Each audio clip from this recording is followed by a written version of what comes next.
We're here in mainland Puerto Rico, just outside San Juan, at a national park called Julio Enrique Mangalas.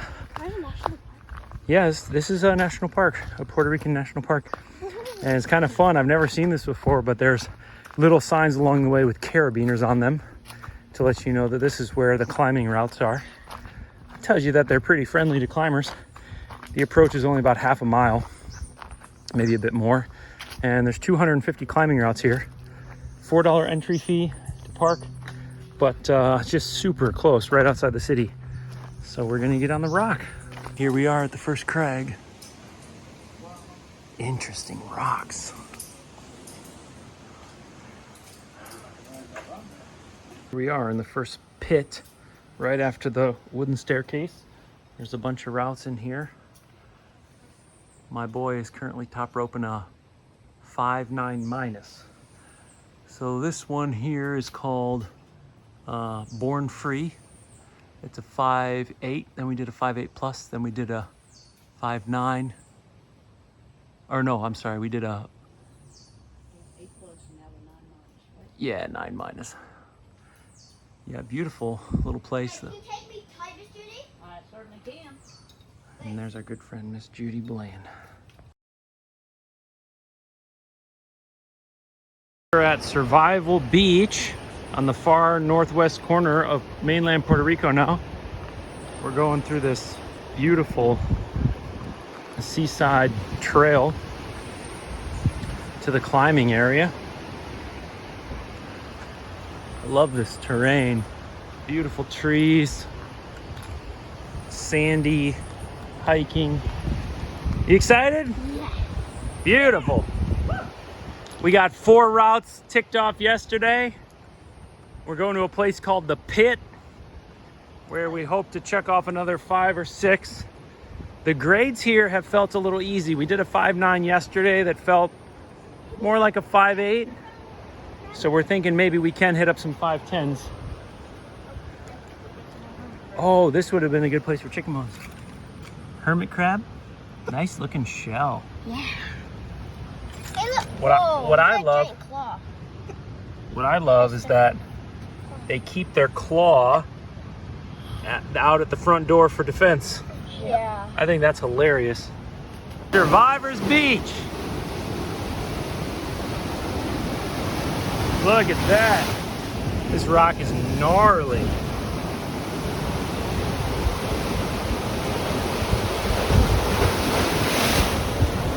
Beautiful. I'm not gonna do this route, but it's cool. Chains are right up there. It's called Leave It to Beaner. It's a 512B. It starts down there. Comes up through this overhanging bit. There's a bolt right there and right there. And then there's another route here next to it. How epic is that?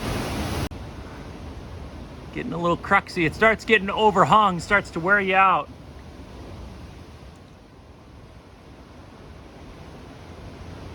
Those arms get exhausted.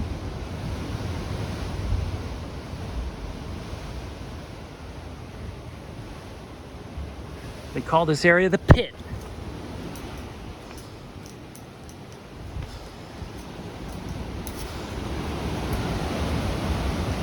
Nice big breakers in the ocean. Gorgeous. Good job, Petey. It's weird that we can basically touch him even though he's at the top of the route. Yeah, I know. That's not so common. Good job, Peter. I know this overhung stuff starts to wear you out fast. Well, wears anybody out fast. You can do it, son. Don't give up. It's all about the legs. The legs are the power. The hands are the steering wheel. Yes. Yeah. Uh-huh. That's true. Don't let go. Easy solution.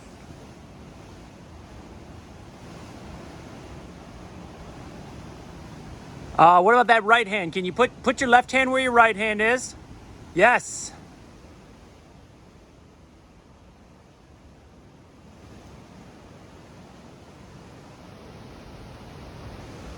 Come on, boy.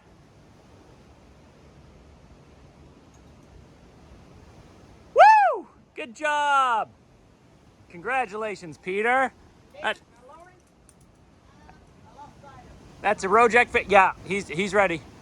That's a Rojak family flash. Well, this is where we've been climbing. This is called Survival Beach. We hiked here from Surfers Beach. I don't know, maybe 30-minute walk. Beautiful water. There's a route that ends right there called Leave It to Beaner. Little joke, play on words. It's too difficult of a route for us, but it's gorgeous.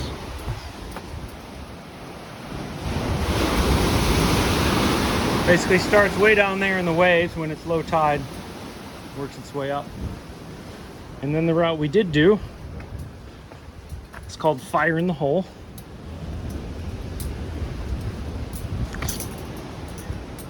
You climb up to there, drop into the hole and climb back out. And then we're gonna go do some wishbone stuff over there. All right, we're in what's called the corridor. 10D? 10D, yeah. Okay, you said 12D. I was like, whoa. Really?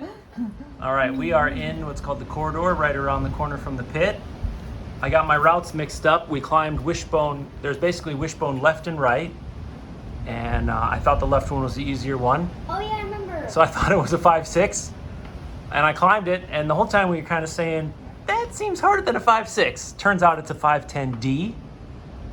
But I let it. I did clip the first bolt while we were up here before descending into the lowest area.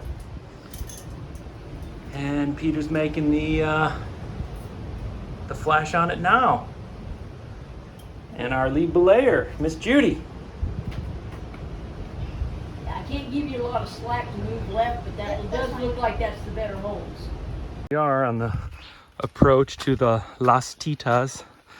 Kind of remind me of the Tetons, but it looks like it's the Spanish word for teats, like on an animal, or tits on an animal. That's how they translate it into English. These approach trails are awesome.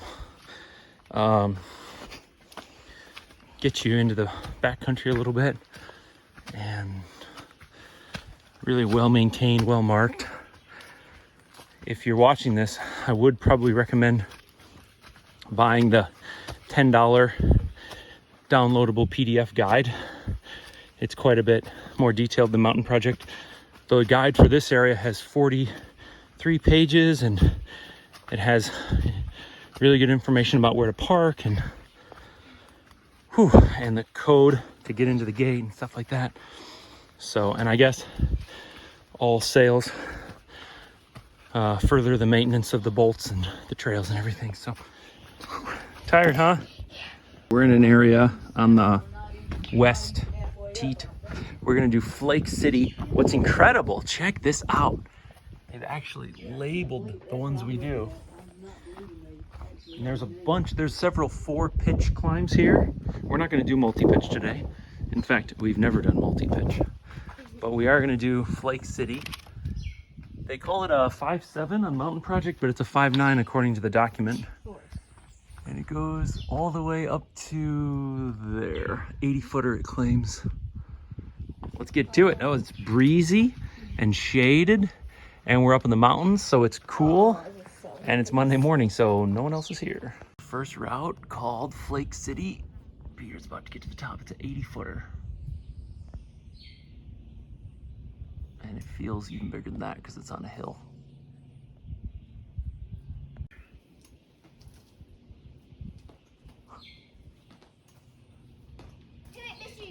Can you lower me while I'm out here, not touching Well, the rock? not very well, just because of the rope is laid all the way across this way because I stepped back this way. So I might can a little bit by moving back. And then I don't want the rope I don't want to get a rope burn with it either myself. So Yeah, perfect. yeah, there we go. Hey, go a little slow. Okay, go a little slower.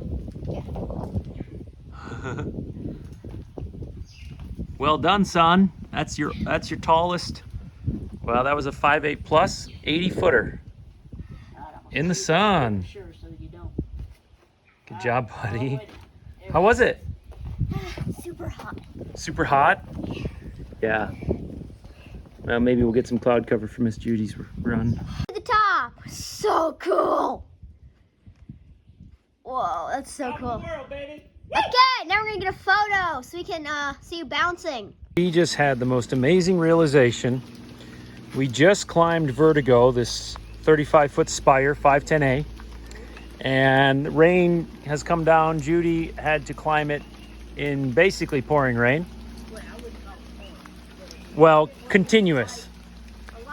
Continuous rain. And since rain is forecasted for the next hour, we've decided to call it a day. And we were just divvying up. On the first day we did 4 routes. The next day we did 4 routes. And today we only got 3 in, which brings us to 11. And then we realized that this guy turned 11 on Wednesday, which is why we're here celebrating his birthday. So that spire was the 11th route. Happy birthday, Peter. I love you. Judy, I'm so grateful to you for Welcome. Thank you for inviting me along. teaching me to climb outdoors and being a trustworthy partner on the belay, and for my family, and to travel Puerto Rico together. What an epic adventure. Thank you, Jesus, for this day. Incredible.